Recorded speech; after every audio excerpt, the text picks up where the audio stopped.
কালকেও বাইরে বৃষ্টি হয়েছে, ঠান্ডাও প্রচুর পরিমাণে ছিল। আর ওই জন্য আমি এখন বললাম না, এখন বিছানাপত্র এখন তোলা হয়নি, রেখে দিয়েছিলাম।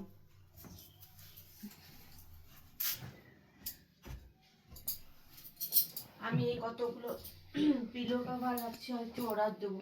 পিলো কাভার, বেড কাভার বুঝতে পারছি না কি অর্ডার দেবো। মানে কালারটাও সেরকম চুজ করতে পারছি না। কালারটাও অনেকে আছে, অনেক কালার আছে, কিন্তু মানে এই খাটে মানে আমার এই বিভানটা ঠিকঠাক আসবে কিনা সেটা বুঝতে পারছি না। গাইস তোমরা আমাকে একটু জানিয়ে তো কেমন, মানে কি অর্ডারটা কেমন করে দেবো, যে কি লিখবো সেখানে, মানে বুঝতে পারছি না। সাইজটা সাইজ তো বুঝতে পারছি না কিছু।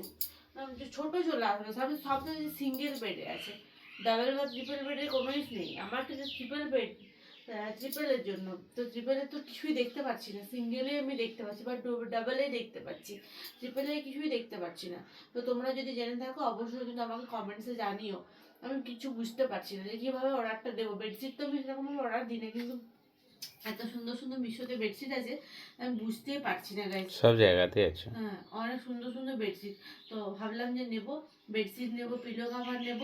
তো অ্যাটাচ আছে, পিলো কভারগুলো অ্যাটাচ আছে, কিন্তু দেখলাম যে দুটো পিলো কভার আছে, আর একটা মানে একটা বেডশিটে দুটো পিলো কভার দিচ্ছে। তো দুটো মানে আমার তো তিনটে পিলো কভারের দরকার, তো তিনটে মানে কি বুঝতে পারছি না। ওই জন্য তো তিনটে দেখবো, যে তিনটে পিলো কভারের মধ্যে যদি কোনো বেডশিট পাই তো ভালো হবে। তো চলো এই নিয়ে ফালতু বুঝতে পারি না, ওই জন্য আমরা দিই না। তো চলো এই যে বিছানাপত্র বাগানো হয়ে গেছে, যাবো আজকে এখন রান্না করতে, রান্না বান্না করবো ঝটপট করে। বেটির তো পরীক্ষা চলছে, বেটির তো স্কুল চলে গেছে সকালবেলা।